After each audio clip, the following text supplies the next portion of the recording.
What's up, everyone? Welcome back to Conflicts of Interest. This is episode 192. I'm the co-host Kyle Anzalone, joined by the co-host Connor Freeman. Connor, how you doing today? I'm doing great, Kyle. What's up? Happy to have you on today, Connor. Got a lot of news to get into, and just want to remind people where they could find and how they could support and help the show. The biggest thing you could do is help to get it out there to more people, and so share it from either Facebook, Twitter, at the Libertarian Institute, where the show is hosted, and Connor's one of our writers at the Institute, YouTube, Rumble, Odyssey, anywhere you can find the show. Just get it out there to more people. Really helps. Really appreciate when that happens. If you want to donate to the show, you could do that through Patreon or subscribe. Start to set up a recurring donation. We also take crypto. That information is in the show notes page. And the sponsor of the show is Paloma Verde. PalomaVerdeCBD.com is the URL. The promo code is PEACE, PEACE. That saves you 25%. Now, they have a bunch of great products at Paloma Verde, but my absolute favorite is their sports cream. I use it almost every day. It's fantastic for relieving back pain. It works quickly. It lasts a long time. It smells great. It doesn't make you smell like an old person or anything like that. So I really recommend everything they got at Paloma Verde, but if you got some pain going on, check out their sports cream and use the promo code PEACE when you check out and get yourself a discount and help the show. All right, let's get into the news. And I want to start today, Connor, with an update on what's happening with the NDAA, that is the National Defense Authorization Act, and this is for year 2022. It's the Pentagon funding bill, and this year it's being passed quite late in the year, actually, and we're seeing right now a holdup in the Senate. I had talked on the show last week, Connor, and expected that the Senate would have actually passed the bill by now. I think they wanted to have it done by Thanksgiving, but there was a slight hiccup last week that involved Senator Schumer putting another $250 million bill in with the NDAA. That's like the China Competition Act. It's $200 million for research and development and all these other kind of things that they want to spend money on. And the Republicans are actually for that bill, I believe. They were just upset with some of the language that Schumer changed. So Schumer backed out of that, and now we were back on track for having the NDAA passed this week. However, there were some issues with some Republicans being upset that their amendments weren't going to get votes, and have been holding up the process. Now, the Democrats are saying the Republicans are acting in bad faith, but some of these, things that the Congress wants to vote on, I think does kind of make sense. Looking for a vote on the Pentagon's enforcement, Biden's vaccine mandate on defense contractors, since Congress allocates where that money goes. Doesn't seem unreasonable that they will at least have a vote on it. Unfortunately, Senators Rich and Cruz are looking for a vote on sanctions to the Nord Stream 2 pipeline. Senators Daines and Langford want votes on immigration and border wall measures, and Marco Rubio, of course, the major China hawk, is demanding a vote to bar goods imported from China made by forced labor. I'm sure it's mostly just a propaganda piece and in no way actually about improving human rights in China whatsoever. And those are just some of the amendments that aren't getting votes. In total, there are 900 amendments proposed, and so you can see some kind of reasonableness where at some point they can allow a vote on everything. However, I'm guessing there's a bunch of overlapping ideas. Now, I had talked on the last show and brought up some of the amendments to the NDAA that will get votes, including probably the most important, I think, which is Josh Hawley's amendment to have women either register for the draft or not. And, he's, of course, advocating against it. The current Senate bill has that provision in. He's trying to strip it out. But also there's important things like $25 billion for shipyards.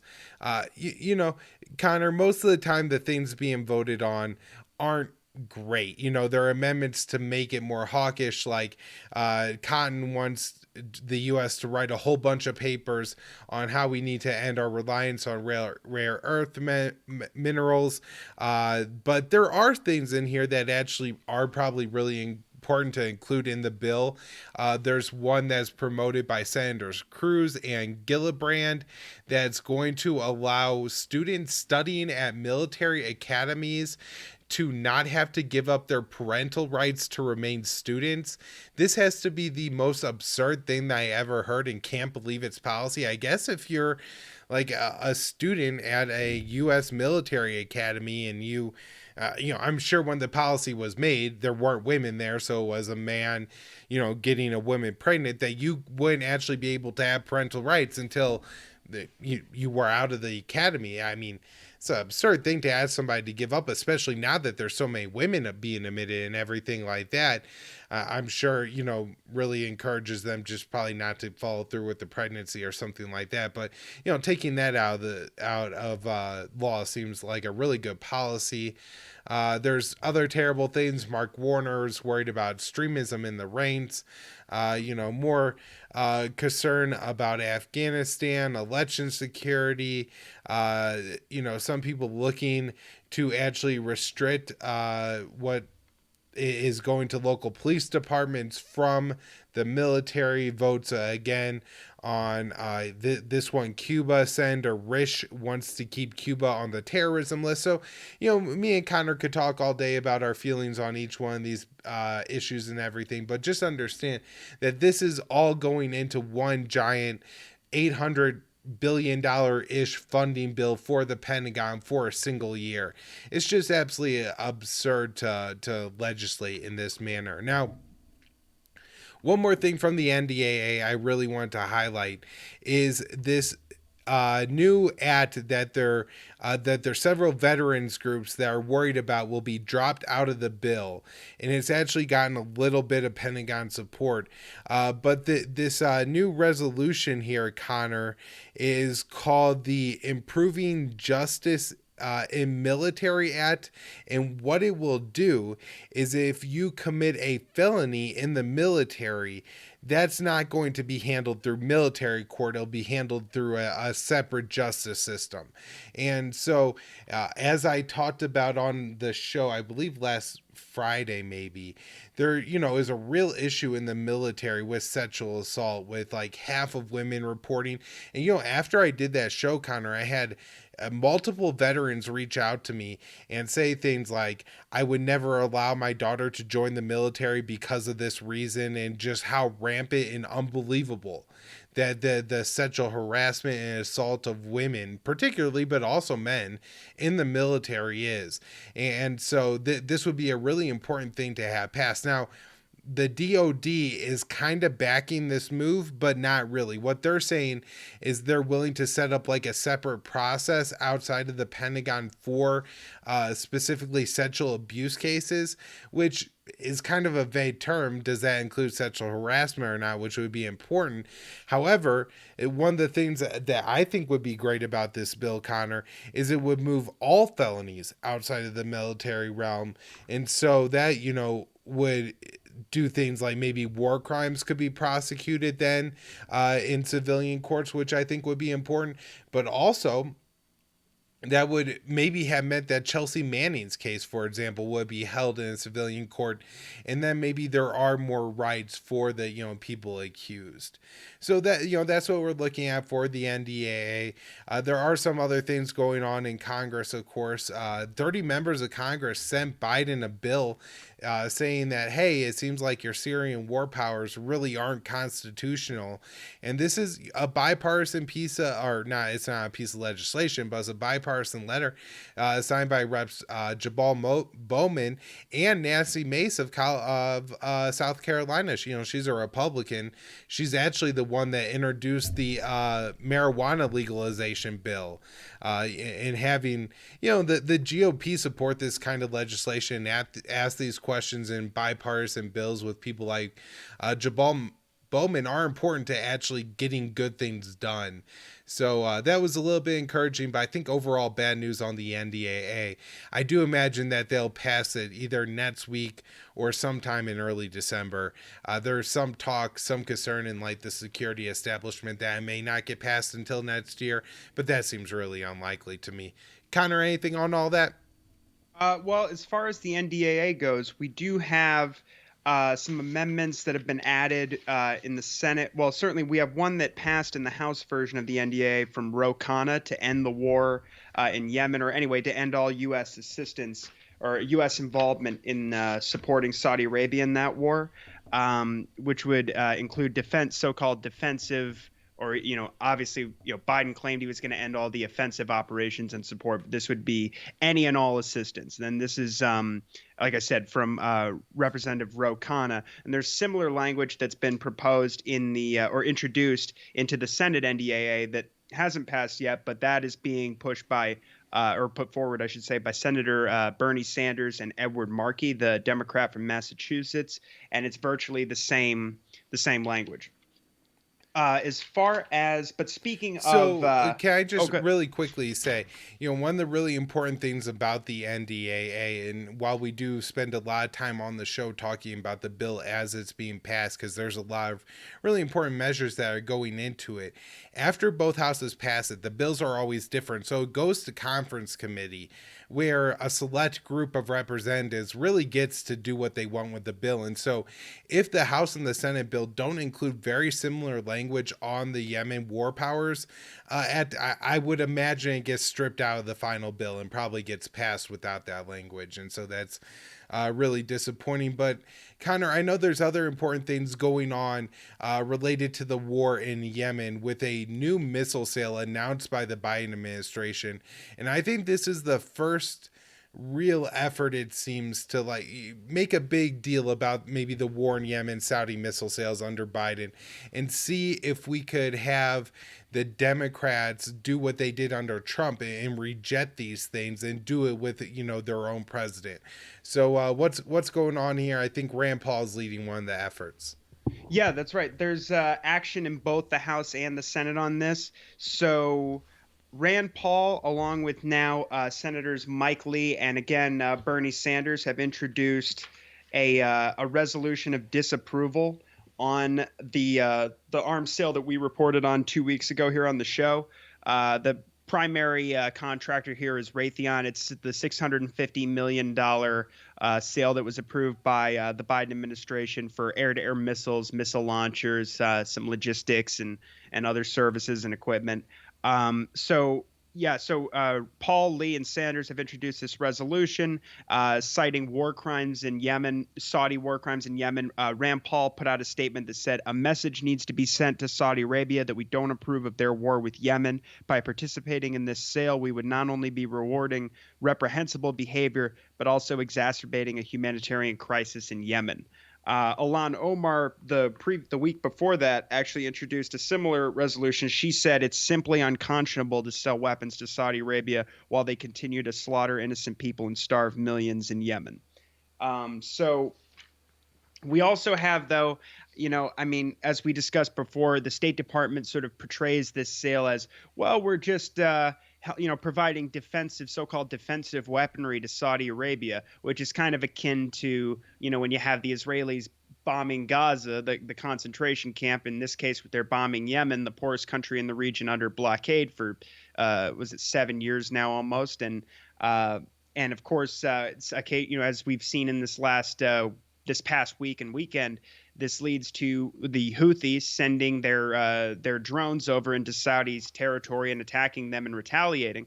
So then the hawks will say, well, we need to help Saudi Arabia defend itself. But of course, that's not, again, leaving out incredible amounts of context, and you can't really justify it. But we do have people like Chris Murphy, the Democratic senator from Connecticut, who, as Kelly Vlahos points out in this piece, is usually good on this issue, but he's even saying, quote, my position generally has been to support truly defensive weapons sales to the Saudis while opposing sales that could be used in offensive operations, particularly in Yemen. So, that's extremely disappointing, of course. And we do have critics saying as well that she cites here that and obviously these could be used in just bombing people and civilians as the Saudis have done throughout the war. But they are saying that these missiles could also be used to help enforce the blockade as well, which is at least from the. I know there's a new UN estimate you told me about right before we started the show that I guess they're now saying that nearly 377,000 people may have died so far in the war in Yemen, but previously the statistic that is held since 2019, which was obviously conservative, was 233,000. I believe they said it was split halfway. People who had been deprived to death through the blockade and the bombing of civilian infrastructure, and then the other half of which who were murdered, who were actually killed in violence from the war. So we'll keep an eye on that and and hopefully that that sale gets blocked. What is interesting though is there's a new report, a new investigative report from Alan McLeod at Mint Press News talking about. Before I get into that, I would just like to cite. There's speaking of that of these statistics. I got an article from Responsible Statecraft called "No More Loopholes: Ban All U.S. Assistance in the Yemen War Now." And before we move on, I just wanted to say that these are some of the latest statistics on the situation there on the ground. So, according to the UN, 2.3 million Yemeni children under the age of 5 are suffering from acute malnutrition due to the conflict, and at least 4 children are being killed by violence each day. That's to say nothing of how many children are starving to death. Or being dehydrated to death each day as well. So we have there's still tens of millions of people at risk of starvation dependent on aid, and Yemen is receiving currently less than a third of the aid necessary to keep its people alive. And according to the Yemen Data Project, this was really indicated when it was revealed in April that the blockade was still being enforced, that fuel ships were being prevented from docking at Hodeidah. I believe CNN did some reporting on that back in April, and we now have this data from a group called the Yemen Data Project that says that the Saudi Air Force has conducted over 1,000 bombing raids in Yemen so far this year, and the embargo of fuel and food supplies from Yemen's ports has continued as well. And the UN data is saying now that fuel imports to Yemen are even lower than they were in 2020, and that food imports have hardly increased or improved. Either. Yeah, Connor. The whole Yemen situation, it just seems unbelievable. I've been talking about it since the war started, and of course I was listening to the Scott Horton show and him interview people like Nasser Arabi and Iona Craig from 5-6 years ago now, explaining the horrors that was happening in Yemen.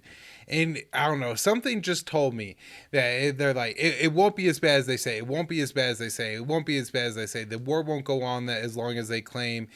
Something will give that will make this situation not as bad as it's supposed to be. And yet every metric that I continue to see suggests that it is about as bad as they predicted, if not as bad. And exactly how many people have died from this war and the humanitarian suffering. And even, and just remember, even if the U.S. were to cut off aid tomorrow to Saudi's war effort, and Saudi Arabia would have to end the war, and then the U.S. cut off any support for the blockade, and Saudi really couldn't enforce that, with all the damage done to Yemen, there's still going to be tens of thousands of people that die of deprivation, if not more, in the years to come. And so the suffering and the devastation that's happened to that country is really just unbelievable and hard to explain and break down. I know you got an article here from Alan McLeod that does some of that, and I should let you talk about that. But it's just been absolutely infuriating, and sometimes it's almost hard to talk about Yemen on the show, just because all I have to say is, yeah, it's still really bad, and I don't know, there's no reason for it, but it's going to continue to be bad, even though it's counterproductive to U.S. foreign policy. Absolutely. In fact, there's a very weak resolution that is or amendment that has been added. The point that is made in that previous piece I referenced is that aside from the language that I mentioned earlier from Senator Sanders and Markey, and then conversely in the House by Ro Khanna, or correspondingly, I should say. Aside from that, the other amendments that are being proposed to the NDAA to do with the war are horribly weak. In fact, one of them basically said that they want to end support for offensive operations. I believe they said unless the Pentagon chief decides that these operations on a like a case by case basis, I suppose, are critical for U.S. national security. And it's like, I don't think Lloyd Austin is going to be sweating over those kinds of decisions. I think that would be essentially a blank check to continue the war. But anyway, so Alan went through, and this will give us some insight into why the war is continuing to the extent that it is. When it's for years now, we've had every single humanitarian organization and UN group under the sun, the World Food Program, Save the Children, the World Health Organization, say that it's unequivocally the worst humanitarian crisis in the world, and it's totally man-made.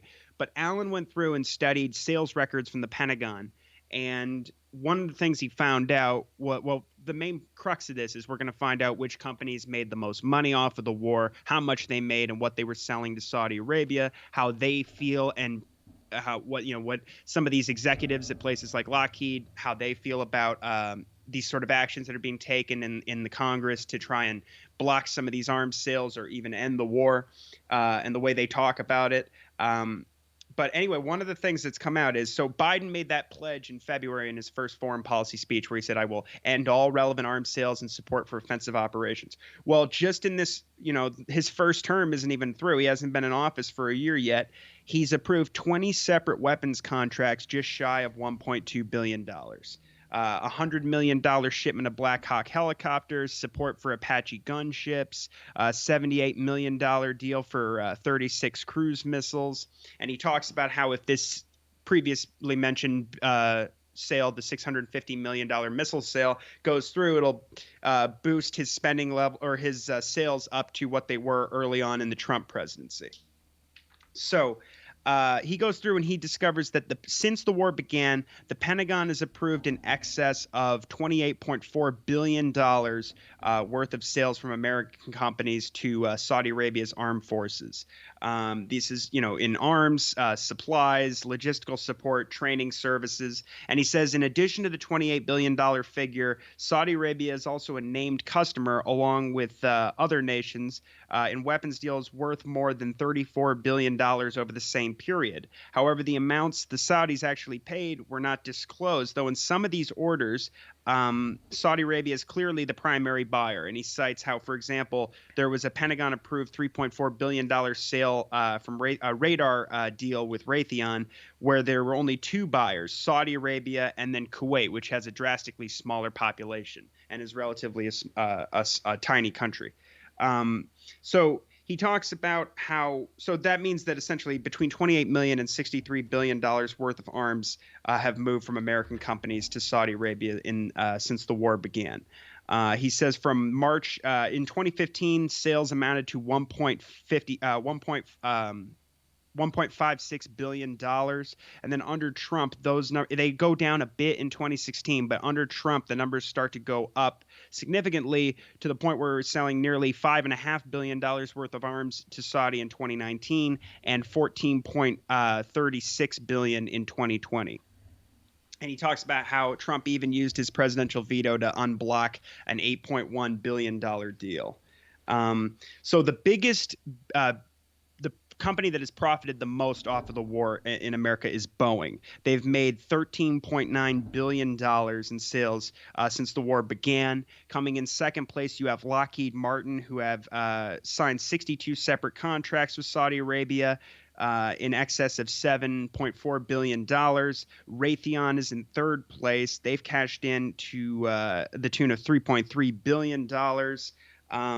He talks about how Boeing comes in at the top because they had a $9.8 billion contract signed last year to maintain and modernize Saudi Arabia's F-15 fleet from McDonnell Douglas, which is a subsidiary of Boeing. They also secured a nearly $2 billion fee to provide 650 Slammer cruise missiles to Saudi Arabia. Lockheed has made $2 million in a contract for to build 4 warships for Saudi Arabia's navy. And no doubt those are assisting in enforcing the blockade.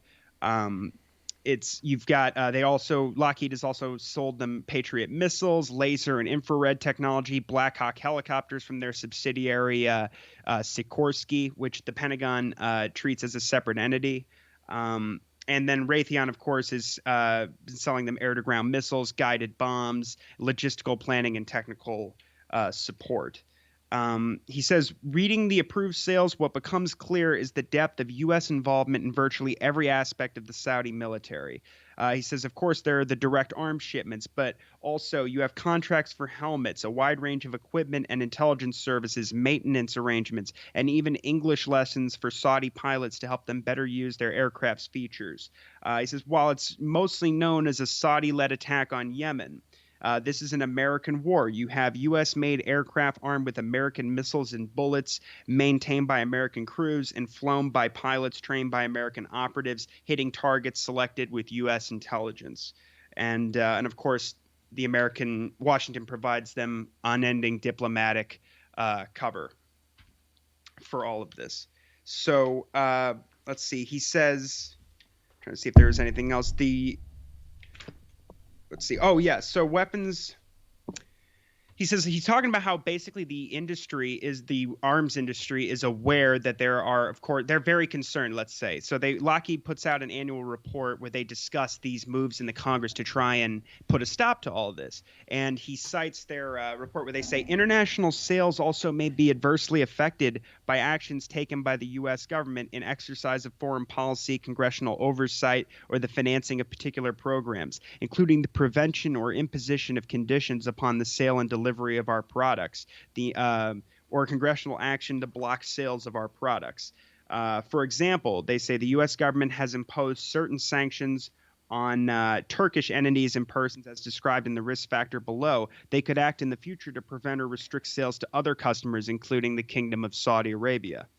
And then he cites Ronald L. Perilou Jr., who's an executive at Lockheed, who denounced the wave of, quote, patently false hostile media reports about Saudi atrocities. He describes human rights laws as a, quote, significant irritant, and he argues the best thing to do is to help the Saudis, quote, finish the job in Yemen by providing them with the benefit of our experiences, the training of their forces, and probably replenishment of their forces, end quote. And so, what an absurd statement, though. Just real quick, in the past week or so on the ground in Yemen, the Houthis have made some fairly significant gains, despite taking substantial losses. I think the Houthis admitted to losing like 15,000 fighters since mid-June, and nearly 2,000 in the past month from like mid-October to mid-November from the time that was put out. And yet they've continued to take ground in Myriad, which is a region in central Yemen, which is important for the government to hold on for some financial reasons, and also could kick off a humanitarian crisis if a lot of instability comes there, because there's a lot of people who are living there as refugees. Also, I have major questions over the Saudi airstrikes. They claim they have taken out 15,000 Houthis. Like, maybe they have just picked off the Houthis as they are sending in reinforcements, but my guess is that the Houthis have operated in this war for so long and understand, how to use like insurgency tactics, which means they're not just walking around in the open. They're in areas with civilians, and Saudi Arabia has carried out this many airstrikes recently. I would guess things are pretty bad. Also, what I mentioned on the ground in Hodeidah, which is the major port city, the Houthis apparently made some pretty significant gains there a couple weeks ago. And actually, very interesting, after the Houthis retook almost all of the city, civilians started returning to Hodeidah. They weren't fleeing from the Houthi control. Now some of that repatriatage to Hodeidah has stopped as the Saudis actually launched an attack on the city and took one of the districts back. So that's just a little bit of what's going on the ground right now in Yemen. But it's just so unreasonable that, we're going to help the Saudis finish the job in a war where we're giving them all the air support that they need. They can massacre the Houthis at will, and it still doesn't change the fact that they're losing on the ground. Yeah, it's a losing war that is genocidal. I mean, finish the job. What exactly does that mean? Uh, and as Alan points out, the Stockholm International Peace Research Institute says 3/4 of all of Saudi's military purchases have come from American companies in this war. You've had was it 86 different American companies have profited off of this war. It's just it's absolutely shameful. I think he says Booz Allen Hamilton, Honeywell, General Electric. And or have sold, made all these sort of transfers to Saudi Arabia during the war. And no, he talks about like, and the Yemenis absolutely know, like they see this as the American war. He points out, of course, you have fragments of Boeing JDAMs, Joint Direct Attack Munition bombs, so-called smart bombs, identified in the wreckage of a marketplace that had been bombed, where 107 civilians, including 25 children, were killed. There's a 500 pound Mk-82 bomb built and supplied by Lockheed was used in that attack on the bus stop from 2018, the infamous attack on the children in the bus stop, where 40 children died. There were different estimates, but one of the estimates of the strike on the funeral hall in 2016 was that nearly 250 people were killed. To provide some context, the brutal Israeli war on Gaza in May, I believe, killed roughly 250 people. The Israelis, the Saudis, do that in a single attack on a funeral hall. It's just this is the most brutal war the Americans are engaged in right now, and maybe other than Iraq War II or Syria, as far as the numbers go, I mean, it's going to be something Americans are really going to hang their heads in shame when all the data comes out. And like you said, as far as the living under those conditions, I'm not surprised that people are when it looks like the Houthis are taking Hodeidah, that they move to Hodeidah and try and get some help, and hopefully they can get some more get some more food and fuel to come into the port. Although, like you said, now it's being contested again, it seems.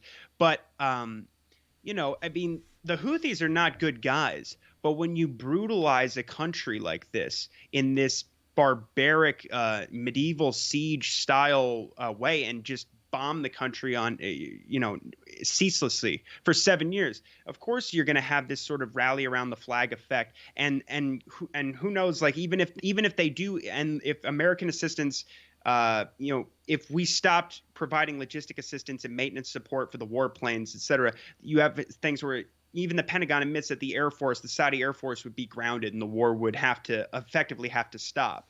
But even if the war stopped now, living like that for 7 years, these people have, I'm sure, myriad health problems that are going to affect them for the rest of their lives. And the life expectancy must be dropping, in crazy ways. I mean, it's just the worst crime that I think I've witnessed in my lifetime, is paying attention to this stuff. Yeah, it's a rough one to cover, Connor. But thanks for breaking all that down. And hopefully, if this missile sale does get stopped, it will be a sign to the Biden administration that there isn't support from the people, our Congress, for this insane genocidal war. Want to take a turn and talk about the U.S.-Russia relationship and what's going on right now in Eastern Europe. There's been a lot of development since we last covered it on the show. The two main flashpoints right now, of course, are the border between Belarus and Poland, and then Ukraine and Russia, where there's a lot of talk about, potential action in different kinds of warfare. But to start off, and I think the really good way to outline generally what's going on here is by what Putin said, in that Western powers are not taking are taking Moscow's red lines too lightly. And so rather than understanding that, military ties with Ukraine and bringing Ukraine into NATO is a red line for Russia. So the border between Russia and Ukraine is too long, and to have that kind of NATO military power and constantly threatening Russia is just too much for Russia to handle. And so that's a red line, and they've been very clear about that. And so what has the U.S. done?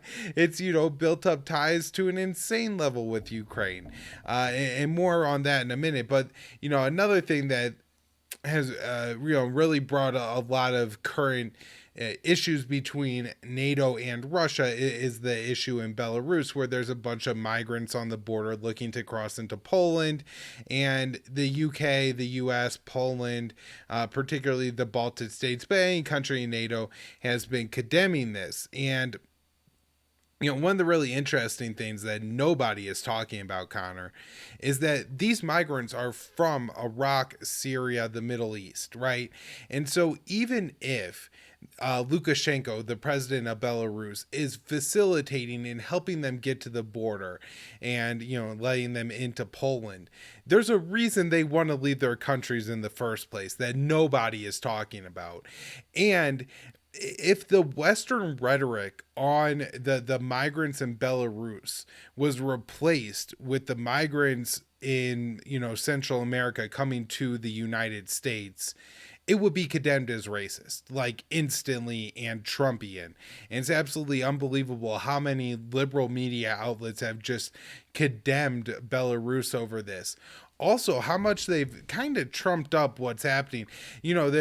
I read this article from the New York Times about how the migrants were destroying the pristine forest in the area, and they were showing pictures of the trash left on the ground. It's like 3 shirts. It would have taken the photographer less time to pick up the clothing that was left behind than to take the pictures.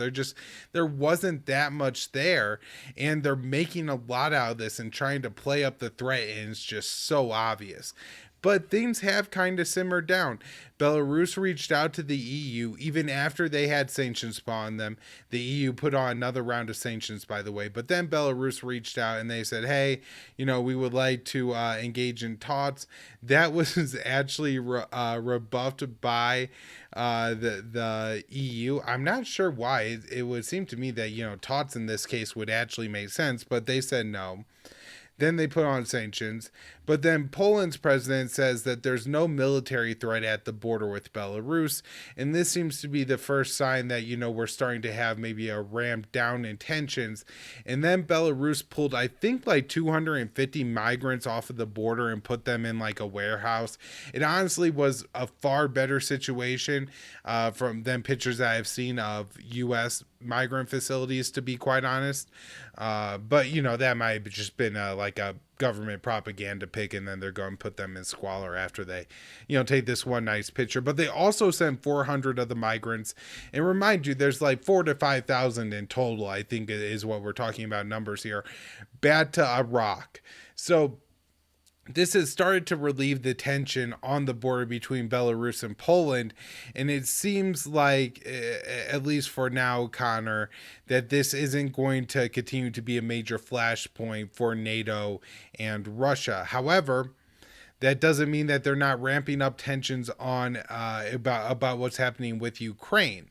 So I would say the last time we covered this on the show, one of the things that we had discussed was actually that Western powers, the U.S., NATO countries, not Ukraine, were far more hawkish about the Russian troop movements than the Ukrainian generals were. Well, Ukraine got the message. The grift is on, and they're now looking for weapons and training from the U.S. I believe it was their defense minister who recently made a trip to the U.S. and said that he wanted more military assistance from the U.S. and they're looking for more weapons and stuff like that, but also more training. And this is what's the big deal about training, Kyle? Well, this means we're sending more special operations forces to Ukraine. Also, the Ukrainian military is infested with neo-Nazis, and we probably shouldn't be, having our troops embedded with those guys. It's provocative towards Russia. And also, if we are making the Ukrainian military more effective fighters, that could spur them to be more hostile in the, regions of Ukraine that are currently separate and in rebellion from the Ukrainian government, which could provoke more fighting with Russia. So, it's concerning that Ukraine is asking for all this. What's I think more concerning is that apparently, as of today, just before we went on, Connor, I read, and this is from Natasha Bertrand at CNN, so put a big asterisk by it. This may just be hawkish rhetoric from people inside the administration, but the U.S. is apparently considering sending extra weapons and what they said are advisors, but troops to Ukraine in response to what they say is a Russian military buildup in a potential Russian invasion of Ukraine. This is something that U.S. officials are actually worried about, which seems absurd. But they're not just talking about like sending more Javelin missiles or Mark IV patrol boats, Connor. They're talking about sending things like Mi-17. These are the helicopters that were actually, I guess, they were going to give or repairing for the Afghan army. Talking about sending them, or even Stinger missiles. Like, giving Stinger missiles to a group hasn't been problematic in the past and didn't lead to some unintended consequences decades down the road. But all this is very important, and one of the things that I think is a real problem with with what the U.S. is doing here is the evidence I don't think backs up that there's likely going to be a Russian invasion. If you look at the size of the force on, that they're talking about in the military buildup, which isn't on the Ukrainian border, like they don't have tanks overlooking the border or anything that, I think the imagery that goes into people's heads. But the military buildup is even smaller than the military buildup that was used, or that there was, in April of this past year. And so, if there wasn't an invasion then, there's unlikely to be one now. Also, the military buildup could be in response to Ukraine unrolling new technology, including drones they bought from Turkey, and of course the U.S. Javelin anti-tank missiles, and attacking more targets in the Donbass region of the break off separatist region of Ukraine. And so, Russia could be building up its military, fearing a potential, invasion of that region by Ukrainian forces, which would essentially put NATO on the Ukrainian 12,000 mile border with Russia, which is the one thing Russia's really trying to prevent here, is to not share that massive border so close to their capital with Ukraine.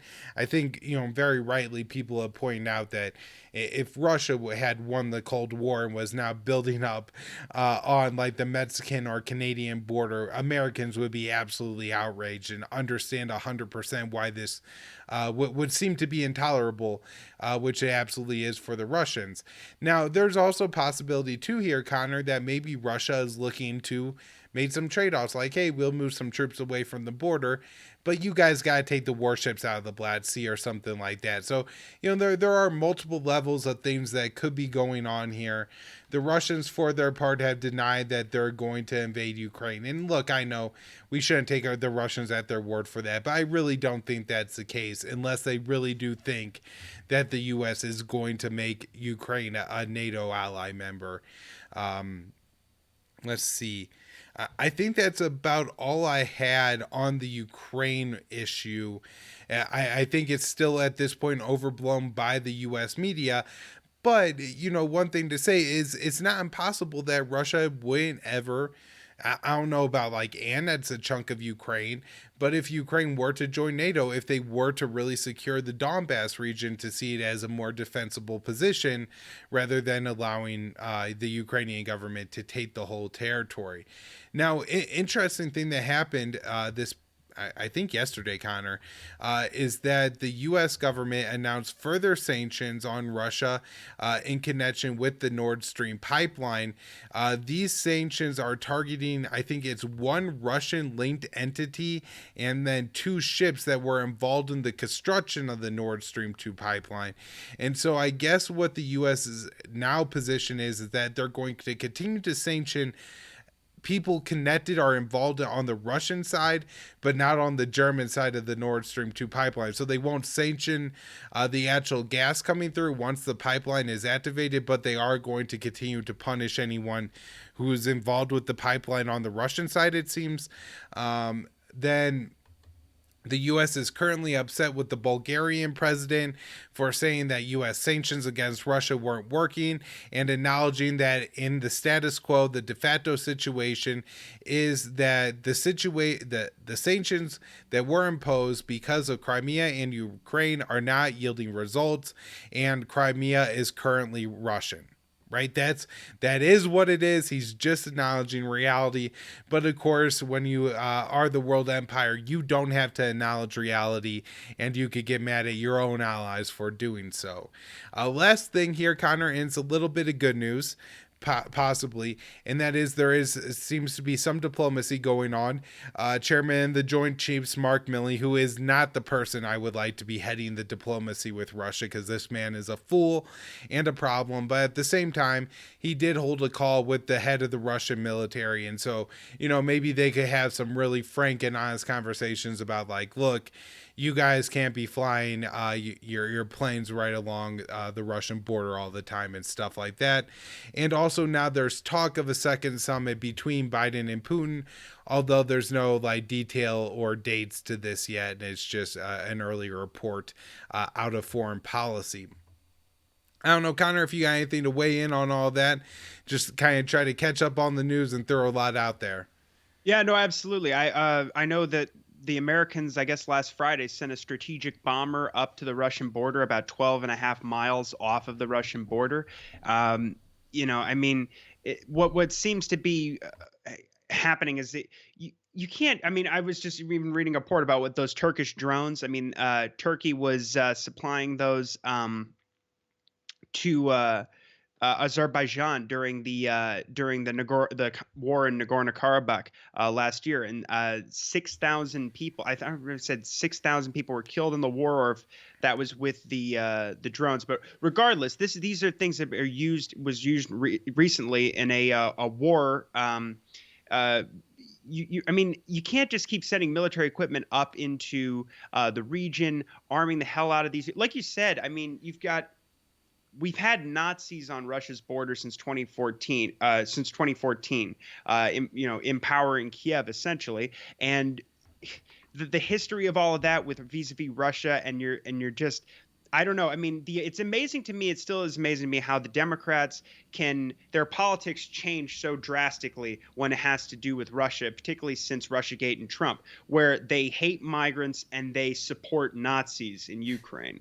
I mean, it's absurd. And it's sort of it's similar to the situation in Taiwan. I mean, people just hear the news and they just assume that, well, Russia's going to invade Ukraine. And so, of course, I mean, they don't think of it this way, but we're the empire. We have to step in and do something about that. But if they did do that, as you say, it would be a result of these constant provocations and just kind of rolling the dice. Like, maybe we'll go to nuclear war, maybe we won't, but we're spending more in the military than we ever have.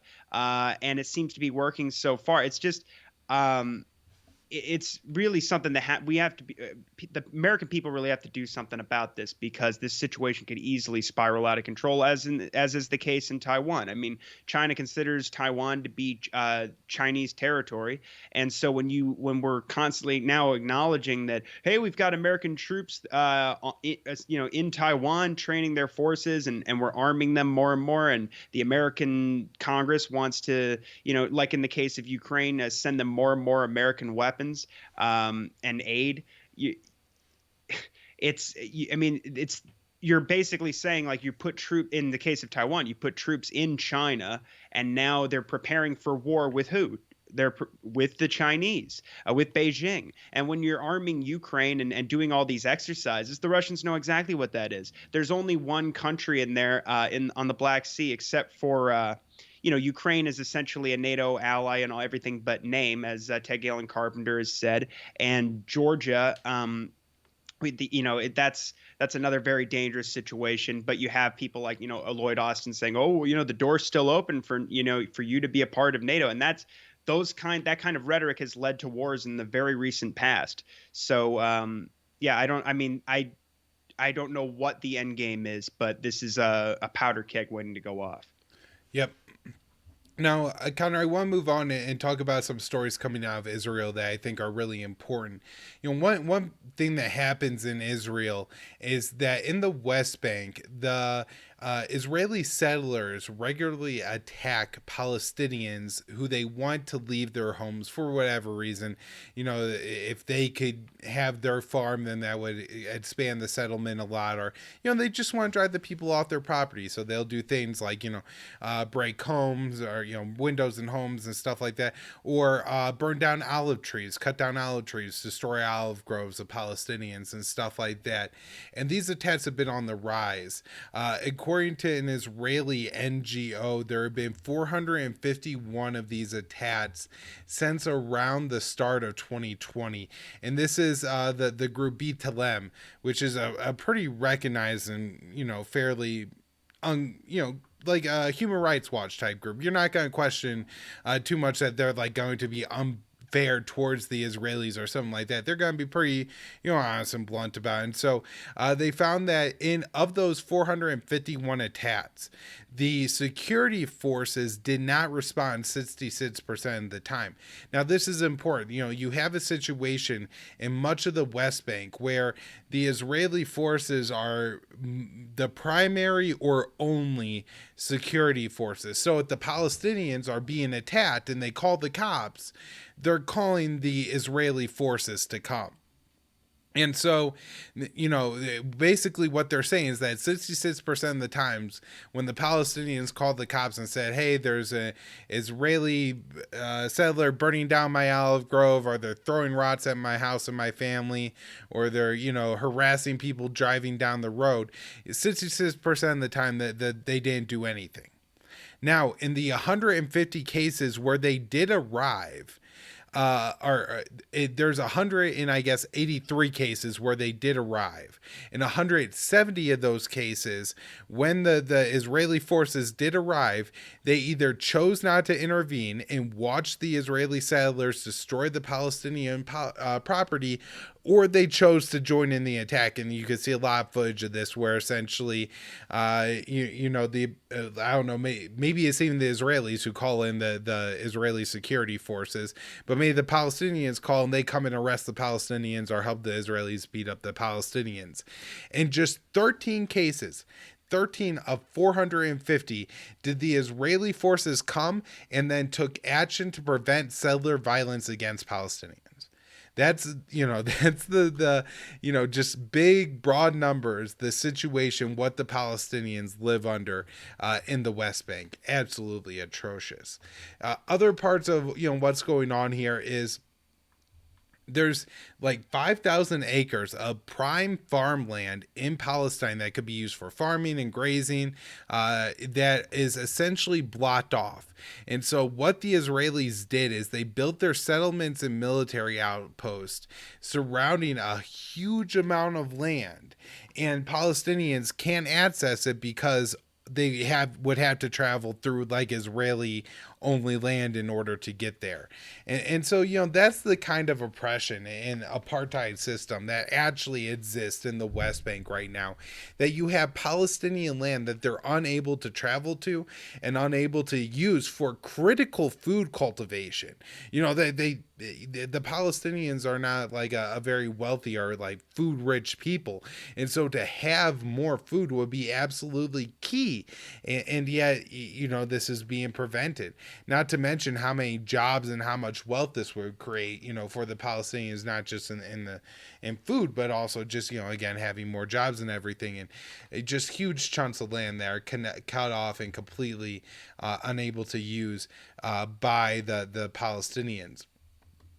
Another report here by B'Tselem is that Israeli soldiers are going to Palestinian homes in the middle of the night, waking up the children, and then photographing them. And so there's a video here they put out of one of these incidents. If you're watching, you could, kind of just see and imagine if this was your child who, again, did nothing wrong. It's not that this is like a raid on a house because somebody is a terrorist or because even some kid was throwing rocks at or anything like that. This is just, they picked a house and they want to photograph the kids. And so they come in the middle of the night, fully armed, long barreled rifles, no question about it, pointing, they don't seem to have the guns in a low ready or anything like that. They're just kind of carrying them around, but still, to do that, line up all the kids and take pictures of them is absolutely disgusting and disturbing. And I don't know whether words to use for it, Connor, but just the absolute worst kind of sick behavior that you could imagine a security force engaging in. You also had Israeli forces recently kill a 26-year-old man near the city of Tubas in the West Bank. His name was Saddam Hussein Bane Odeh. And he was killed while there was an Israeli raid by I guess a special kind of forces type unit in a village. There were 2 people arrested, and as they were being arrested, some kind of confrontation broke out. There's not a lot of details on that, but this Palestinian man was shot through the heart and killed by the Israeli soldiers. There was one Palestinian man who was able to get some justice, and all he had to do was starve himself for 113 days. This was Miquid Kwamamesh. I'm sorry, I'm sure I butchered that name, but he was held on administrative detention without charge or trial. So he went on a hunger strike, and after 113 days, the Israelis made a deal with him. He broke his hunger strike, and he'll be released in February of 2022. There's a really good article here, I believe at the Electric Intifada, which goes on how there are several Palestinians who are in if not 2, but 3-digit days hunger strikes seeking for freedom and are unable to get it even with that, even though they aren't, convicted of any crime or anything like that. And, one of the reasons that they're hunger striking, Connor, is because you have people like Palestinian prisoner Sammy Amore, who was held, or I think was actually convicted of a crime, I'm not sure what for, but was held in a prison and had congenital heart problems and, was asking for help, and the Israelis didn't bother to give him any surgery until it was too late and he died from it. And so, if you're in an Israeli prison and you're a Palestinian, there's a good chance that you're not going to get the medical care that you need. And you could die, at the age of 39 from congenital heart failure. Just, seems to be absolutely unbelievable, but that's the state of medical care they give Palestinians. Further bad news for Palestinians in the West Bank. Israel is loosening its rules for firing at suspected gun thieves. Now places where there's our training areas are around military bases. If there's a suspected weapons thief, the Israeli soldiers will be able to fire on the Palestinians. Now, my guess, Connor, is this essentially means that if anybody's killed in any of these areas, they'll be able to say, I thought that person was stealing a gun, and then claim that the shooting was justified, because being able to shoot a suspected gun thief is about this, is really almost the same as Duterte's drug war in the Philippines, which has been widely internationally condemned, where he allows anybody to just go out and kill any suspected drug user or dealer. And that's one of the situations. Now, the other thing that goes on here that's really important is that military training areas are oftentimes entire Palestinian towns or refugee camps where Israel choose to carry out like training exercises. And so if they like, have a training exercise in a Palestinian refugee camp or something for a couple days, that essentially means anybody they claim is a suspected weapons thief during that time, they could fire on. This hasn't deterred the U.S. from doing everything it can to support Israel.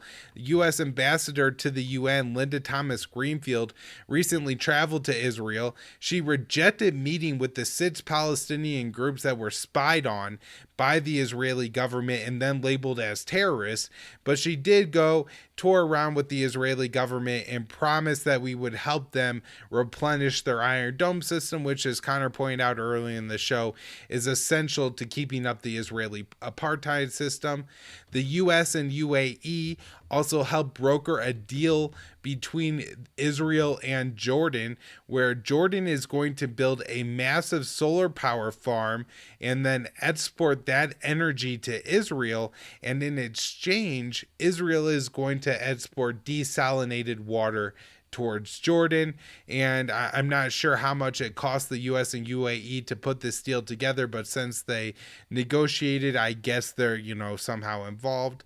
Also showing Biden's commitment to Israel is that the U.S. is going to sell F-35s to the UAE.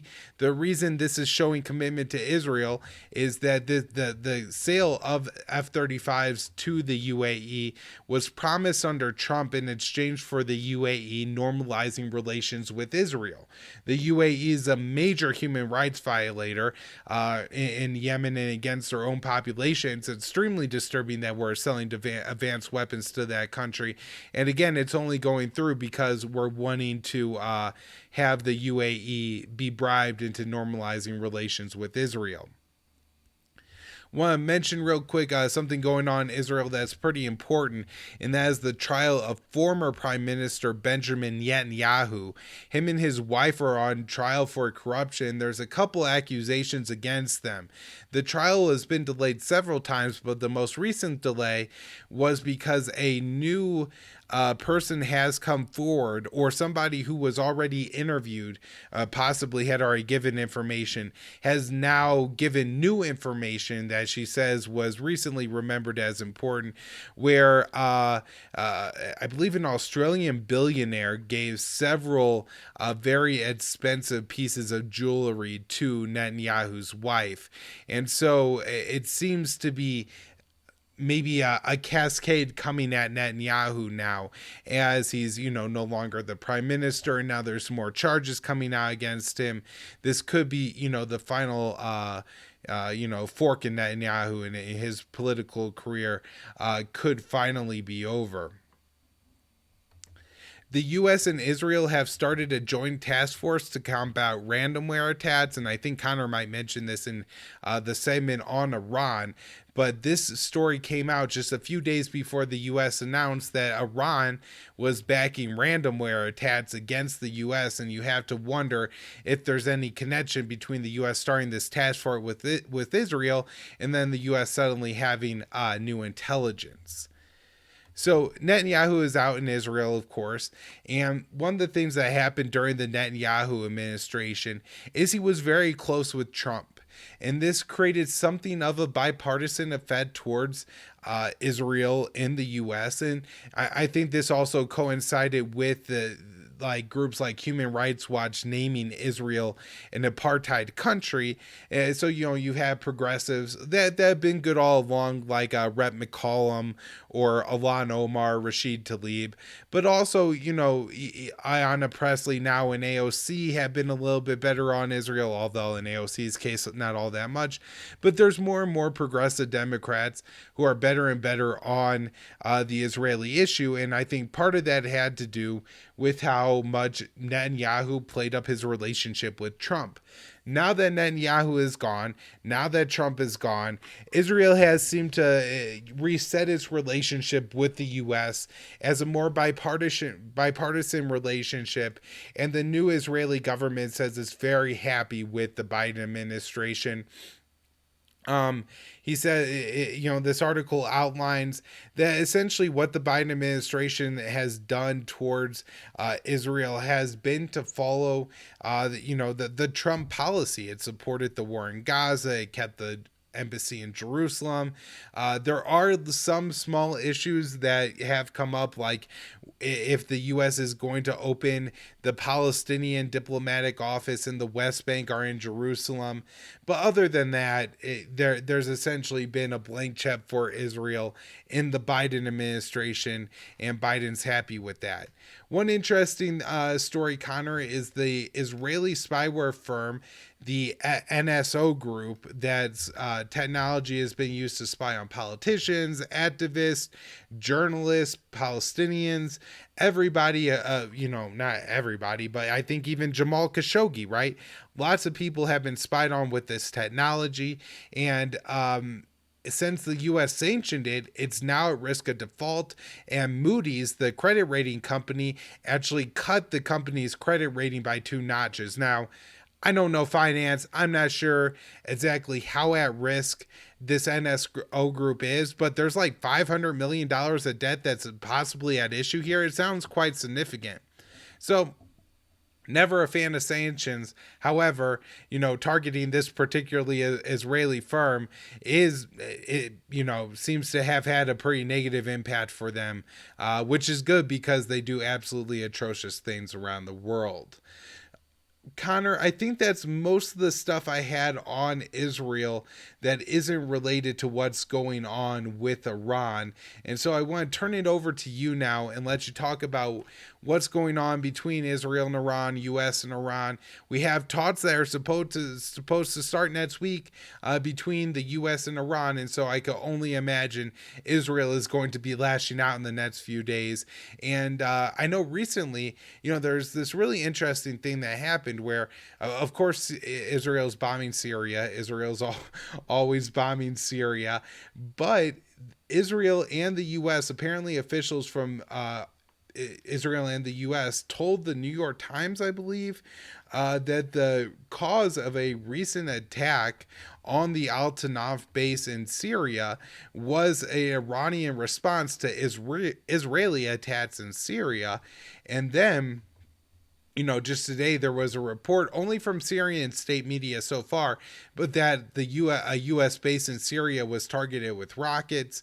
And so, just with the incessant Israeli bombing of Syria, and, now is, I guess, at least Israeli and U.S. officials saying Iran was behind the attack, although I'm not quite sure I actually think that it's the case or not. I'm not sure. Maybe it was just Assad doing it because he wants to take his territory back, or maybe with some other Shia militia. There's a lot of possibilities there. But, they seem to kind of be acknowledging that, hey, there's repercussions for American troops for the Israeli military actions in Syria.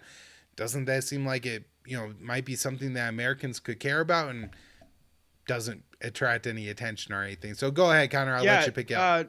Sure. Yeah. Troublingly, even when conservatives are kind of good on that issue, they'll really only take the time to oppose high-profile American bombings of Syria, like Trump did after the attacks in Khan Sheikhoun and Douma, respectively, in 2017 and 2018, which were false flags, of course. But yeah, I mean, that's the only time it really gets much attention, when Israel's bombing the country every week. And unfortunately, I don't remember too much opposition from the right about, the Caesar Act sanctions or the continuing occupation that's been entrenched, as you say, under Biden's administration as well. I'm not surprised. I know the Israelis have said in Axios and other reports that they're very pleased with the policies there. So as far as just segueing into Iran, as far as Israel goes, we had a report last week that Jake Sullivan was speaking with his counterpart, Eyal Hulata, the Israeli National Security Advisor. He's floating an idea to him for an interim Iran deal, where hypothetically, if Iran, say, stops enriching some uranium to 60%, enriching some uranium hexafluoride to 60%, the U.S. would release some Iranian funds or provide sanctions waivers for humanitarian goods. But Sullivan stressed that their sources in the Axios report say we're just brainstorming. This is only preliminary. But Hulada apparently turned this deal down. I don't think it's really a good deal for the Iranians, but I guess the Americans will have an opportunity to present it, and then we'll see what they say. That 60% enrichment is a big part of their leverage. And as I've pointed out before in my articles and on this show, like they only do that. It's a negotiating tactic. So the fact that there is concern on the other side about this means that it's ultimately that it's working. But when they go, well, we may release some of your frozen assets and funds, the Iranians maybe it was a month or two ago were saying, hey, why don't you unfreeze $10 billion in assets you've frozen as a show of goodwill before we return to the table. And the Americans refused. And I don't remember. I think it was the Germans who said as well that, like, oh, you better not do that to Washington. And it's like that is not – they're not going to – again, they're always looking for a way for Iran to essentially give up their leverage for not that much. And then what happens, if they don't get any further progress, or if the assets, the extent of the relief on of sanctions waivers on humanitarian goods, which is tenuous at best because, there's Human Rights Watch has put out studies about this, that basically, foreign banks and businesses and including medical companies and pharmaceutical companies, they're even, the idea is that the sanctions on humanitarian aid are waived, anyway, there's supposed to be, ways to do that. But these companies won't even try it because they over comply because of the fear of sanctions. Who knows how effective that would even be. So we'll see. But the Israelis want the Americans to, tomorrow is the IAEA's Board of Governors meeting. They want them to, and also the French are actually saying they should do this as well. But the Israelis want the Americans and the Europeans to really censure Iran for their, violations, or they're not living up to their obligations under the deal, or, being as cooperative with the IAEA as they believe that they should be. But of course, the French even said, like, you have to come through on you should recomply with all your obligations under the JCPOA and all of your commitments to the IAEA. But as I said, that Iran's not going to do that. First of all, they already did this extended monitoring deal that expired. The IAEA and Rafael Grossi can complain about it as much as they want, and America's allies can too, and Israel can, which is a joke because they have a clandestine nuclear weapons program and are subject to no IAEA safeguards whatsoever. And so, as far as that, reinstalling cameras at the site that was destroyed in Karaj in June by the Israelis in their drone attack, or further talks on the additional protocol, the snap inspections, that is, which the Iranians have ceased their voluntary compliance with until they know what the situation is with America, if they can expect any significant sanctions relief before they make the decision on that. You have all these different European countries and the Israelis and the Americans saying, pointing to this and saying that Iran is being intransigent, when they've even said, like, we're happy to have you reinstall cameras if you at least condemn the Israelis for attacking our centrifuge building site that destroyed IAEA cameras. But of course, they don't do that. Another thing I noticed in this Axios report is that they're basically talking to senior Israeli officials and different American sources who are close to the talks between Hulada and Sullivan. And one of the things that I noticed was that they said that – so we discussed, I believe it was last week, that Robert Malley, the envoy on Iran, would be traveling to Israel, Saudi Arabia, the UAE, and Bahrain in advance of the talks. Not very subtle, but that's what they did. The Iranians were talking to the remaining members of the JCPOA. But anyway, so the talks that Malley had with Benny Gantz, the defense minister, and Yair Lapid, the foreign minister, some of the details came out, at least in this report, according to this senior Israeli official that they talked to. They said that both Gantz and Lapid contended that the only way to get Iran back to the 2015 deal is to increase rather than loosen the pressure, which seems counterintuitive. But what's really troubling is it says Malley made clear that the Biden administration also thinks more pressure on Iran is needed. The main difference is over the timing of further steps against Iran, the officials said. So in addition to, let's see, we've got another report out of the New York Times. The Americans are saying that they find these constant Israeli sabotage attacks on Iran to be counterproductive, which so and the Israelis have said that they disagree and that they're not going to let up on those attacks. But they mentioned that in the report, they say that over the past 20 months, 4 different explosions at Iranian facilities have been attributed to Israel. And of course, as Dave DeCamp points out in this report, the U.S. at antiwar.com, the Americans have refused to condemn these attacks all the way through, providing tacit endorsement. And in fact, Blinken arguably has made explicit, has explicitly endorsed these actions and, framed them as self-defense. So the Americans have told them you should stop doing this because the Iranians are, building more and using, in small numbers, but still advanced centrifuges and, of course, increasing their uranium enrichment. But the Israelis say that they disagree and they're not going to stop. But as Dave points out, the Israelis, all the way through here, have been leading up to these talks, have been threatening to attack Iran. Practicing bombing their nuclear facilities, adding $1.5 billion to their military budget explicitly to prepare for an attack on Iran. And so all these actions are not meant to, bring Iran back into compliance with the JCPOA. If anything, they're meant to maintain the status quo or provoke a war. And my contention is that, and I think there's good reason for this is something that goes back to the 90s. But essentially, Israel relies on having the Iranian boogeyman as an excuse for the Americans to continue their relationship, the special relationship, as it's called, with Israel. So you have Gantz coming out and saying he wants a broader, stronger, and longer Iran deal that. He says we need to dismantle their current capabilities, place effective inspections on sites and on weapons production. And I don't know if that's just, he's making up stuff about, or, nuclear weapons or not. But more ridiculous rhetoric. He says Iran is out for world domination, that their policy, their method is, he says, quote, Iran's method is simple. First, we take Damascus, then we take Berlin. And these are new reports that we've had, today. We have Naftali Bennett saying that the prime minister, saying Israel fell asleep after the JCPOA was signed. The mistake we made after the first nuclear deal will not repeat itself. From the moment the deal was signed, it affected us like a sleeping pill. Israel simply fell asleep on duty. We will learn from this mistake. We will maintain our freedom of action. And then you had the finance minister, Avigdor Lieberman, make further threats, saying Israel may just go ahead and attack without the support of its allies. Quote, we must make a decision alone, he says.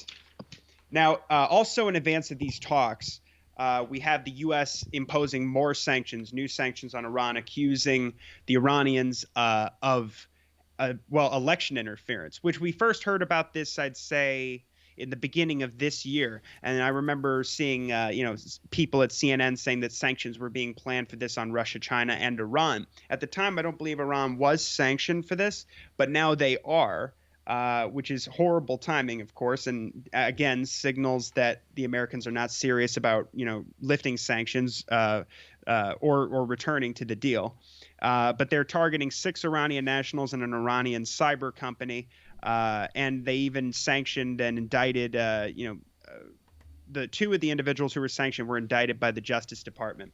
And this comes off on the heels of America, Britain, and Australia. So I guess AUKUS. They came out and said that they issued an advisory saying that the Iranians are, basically conducting, like you said earlier, these ransomware attacks on Americans, or in America, I should say, and that essentially they're targeting, I think they said, the medical industry. Let's see. They say, transportation, healthcare, and public health sectors. When you read the reports and click through to the links, they're talking to Microsoft, who's saying that these hackers are exploiting their Exchange platform, which sounds very similar to their previous accusations against China, which again were not proven, but used to build further hostility with Beijing. And also, to potentially be used as for sanctions purposes. And also, we had even around that time, NATO and Biden saying that these cyber attacks that are usually without proof attributed to, you pick one, Russia, China, Iran, that these could be used as, an excuse to trigger Article 5 or to go to war, actually. So that's very troubling. But they even cited CrowdStrike of all groups to say that, oh yeah, we've noticed a lot of this too coming from Iran. So they're using that as an excuse to build more sanctions. I found out another report in Responsible Statecraft that the chief negotiator for the Iran deal has further clarified what Iran's demands are going into the talks, and they are essentially that Washington lift all sanctions imposed on Iran, that the Americans compensate Iran for the damage done after Trump left the deal illegally and reimposed sanctions. They want to guarantee, again, that no U.S. administration will impose sanctions again, and that they also refuse to negotiate the missile program, their ballistic missiles, or their support for their allies in the region, and that before Iran returns to its obligations under the deal, they must be able to export oil and receive the proceeds as well. And again, in advance, we have more threats coming from the Biden administration.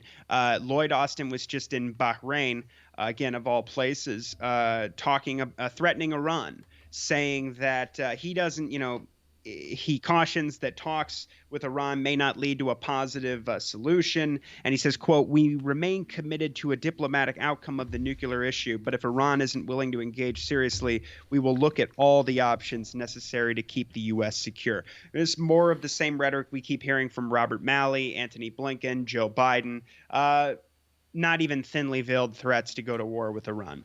And he also said America will never allow Iran to obtain nuclear weapons. Of course, they're not seeking any at the moment or have in the past. And he said he criticized Iran for their, quote, dangerous export of drones to their allies across the region.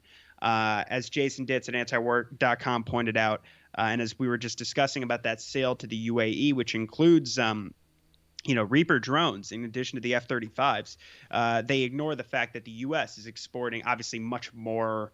Reaper. There's a big difference between the drones that Iran it sends to its allies, those little suicide drones that are essentially, a science project in comparatively like a middle school science project compared to the Reaper drones that the America has used in the wars of the last couple of decades. And just to add to that real quick, Connor, I did read today that Israel accused Iran of attempting to launch one of those suicide drones, I guess, to land it in the West Bank. Question mark back on in how that would. right? No, I think they accused them of doing that today. But recently. I thought it said okay. Maybe you think that it came out today, but the incident happened. They're saying this happened in 2018. Oh, okay. I must have missed that part. That's what Gantz said. Yeah. Okay. All right. It really didn't make sense to me, but it did seem to build off of that specific claim from the U.S. that, Iran was exporting drones, which, and, as we already mentioned, if we want to talk about destabilizing powers, exporting drones, maybe let's look at Turkey before Iran, but never mind that conversation. Connor, what else is going on here? I'll just say Austin also said our friends and foes both know the United States can deploy overwhelming force at the time and place of our choosing. So again, more threats. Let's see. So the IAEA put out a report last week, their latest report on Iran's stockpile and their nuclear program. They continue to complain that Iran is not complying with the additional protocol, but I already said, that's not going to change until there's a new deal. And of course, the stockpile is growing, as you've pointed out here on the show, and as Jason does in the article. Because of American policy, the Iranians cannot export their excess uranium and in exchange for so that it can be converted into fuel, because they can't access international markets. So everything is the same. So the stockpile just grows. That's not surprising.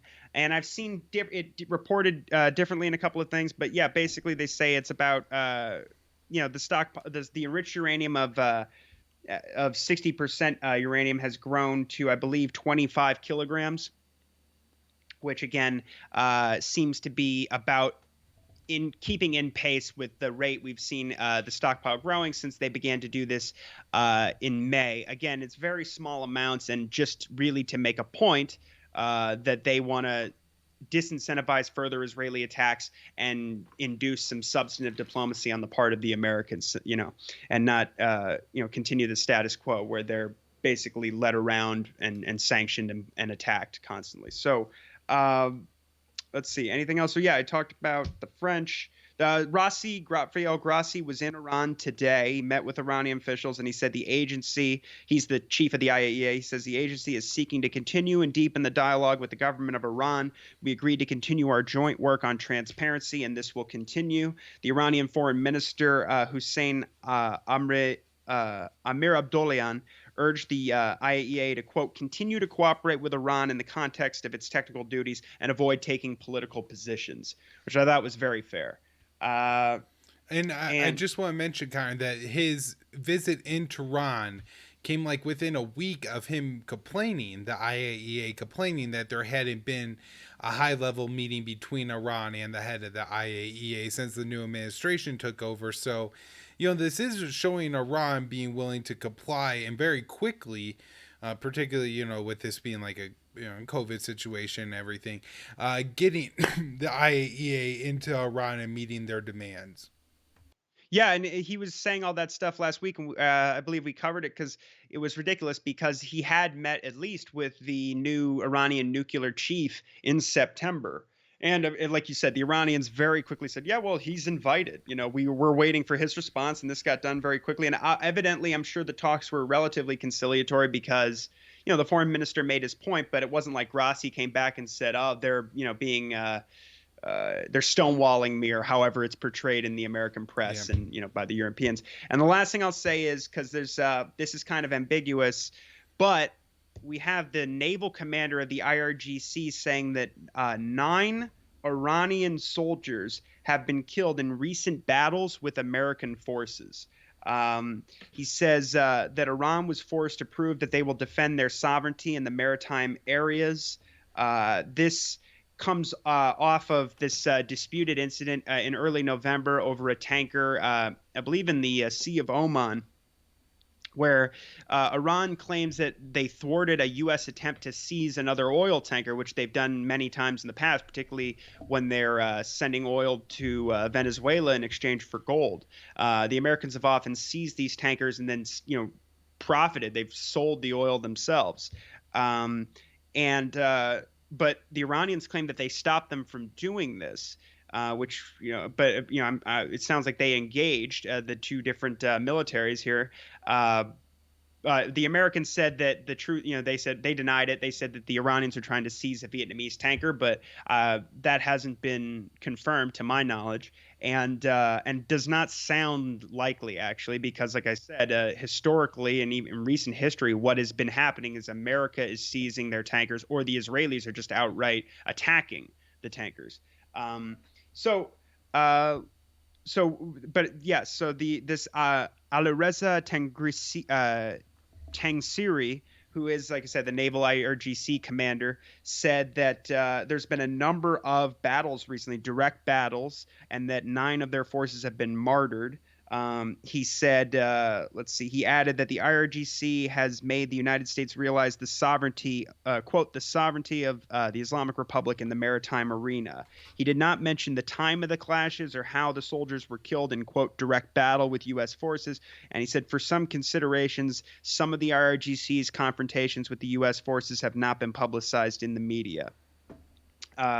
So yeah, and there's been, throughout in recent months, actually, there have been more and more confrontations near Iran's coast with different American, like even Coast Guard cutters, I believe, that have where warning shots have been fired in different incidents like this that could, easily spiral out of control.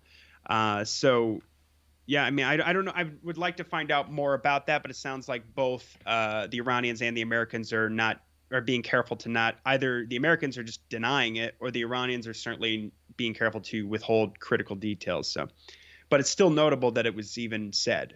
Yep. All right, Connor. Well, thanks so much for coming back on the show. We'll have another one. You'll be back on the show next week. I'll have another one out Friday. Everybody, thank you so much for tuning in. Share the show if you can. Check out Connor at Freeman's Mind 96 on Twitter or at the Libertarian Institute in the featured articles section. Of course, you can find everything I do at the Libertarian Institute. It's all on the homepage, either the news roundup or the show. Find it, share it, support what I do. Really appreciate it. Thanks everybody for tuning in. Thanks, Connor, for being on. Thanks, Ka.